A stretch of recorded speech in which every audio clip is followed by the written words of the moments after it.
Kasus kekerasan anak pada bulan Oktober ini kian marak terjadi. Ribuan anak menjadi korban kekerasan dan juga Sebanyak kejahatan 17 siswa seksual. sekolah menengah pertama diduga menjadi korban pelecehan seksual yang dilakukan seorang guru SMP di Kabupaten Buton Selatan, Sulawesi Tenggara.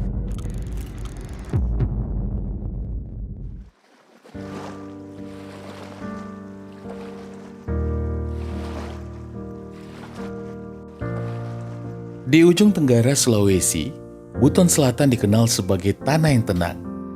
Namun realita di lapangan melukiskan wajah lain. Kasus kekerasan terhadap anak begitu tinggi.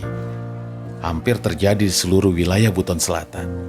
Dari kepulauan hingga daratan, ancaman itu nyata.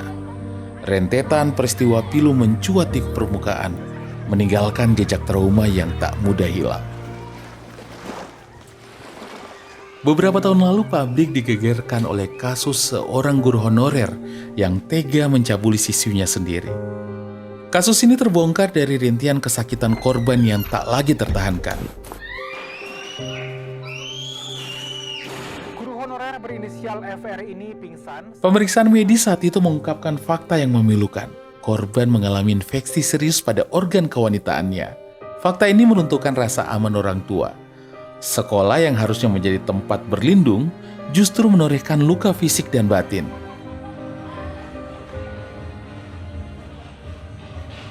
Duka lebih dalam menyelimuti Buton Selatan.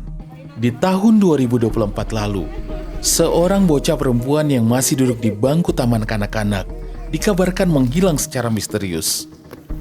Pencarian panjang berakhir pilu. Tubuh mungilnya ditemukan tak bernyawa di dasar jurang.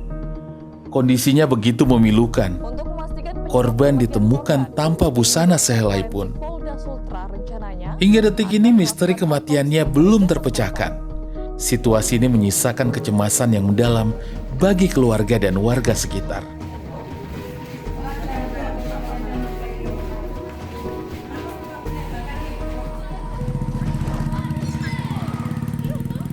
Kelalaian dalam permainan juga berujung petaka. Mata seorang bocah tertusuk pipa plastik yang dimainkan temannya. Operasi sempat dilakukan di rumah sakit Bau-Bau. Namun saat dirujuk ke Makassar, dokter menyatakan kornea mata sudah rusak permanen. Yang mana 2 tahun lalu anak saya mengalami kejadian atau musibah, matanya luka dikena pipa. Pipa dimainkan sama temannya. Ya hancurlah, tapi untung anaknya ya kuat begitu. Ya hancurlah batinku, nangis. Sampai tidak hancur coba, lihat anaknya begitu, mana perempuan lagi. Saya bisa berpikir. Keluarga korban menempuh jalur hukum karena awalnya tidak ada itikat baik. Disinilah peran DP3A Buton Selatan menjadi kunci. Mereka memfasilitasi mediasi alot yang akhirnya berujung kesepakatan damai. Keluarga pelaku menyanggupi bantuan pengobatan 15 juta rupiah. Kenapa sampai kami melaporkan hal ini? Karena dari keluarga pelaku ini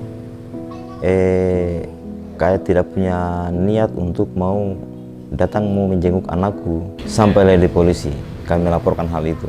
Prosesnya 1 bulan kemudian, setelah selesai semua urusan proses pengobatan. Sempat mengurung diri 2 bulan karena malu. Senyum bocah ini kembali mekar berkat dukungan teman-temannya.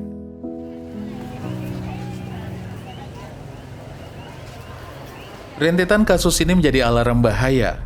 Polres Buton mencatat tren kekerasan terhadap anak di wilayah Buton Selatan cukup tinggi dan meresahkan.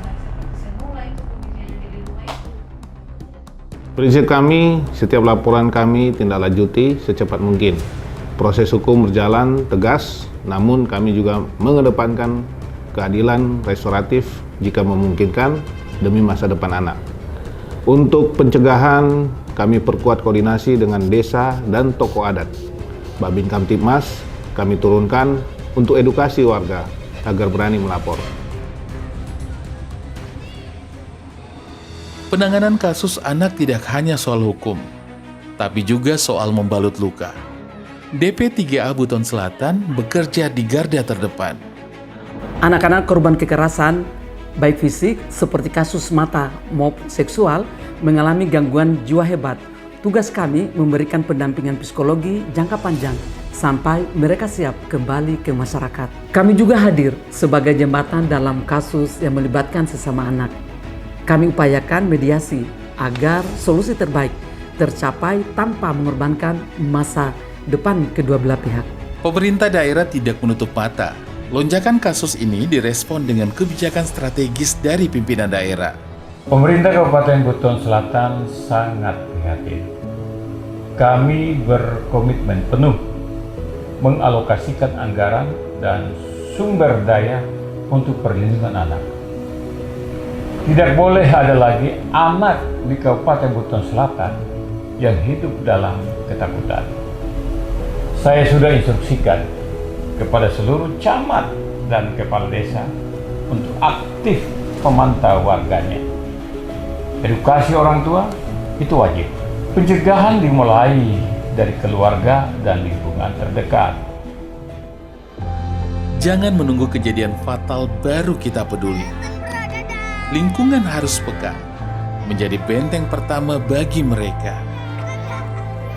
Buton Selatan kini sedang berbenah memulihkan lukanya.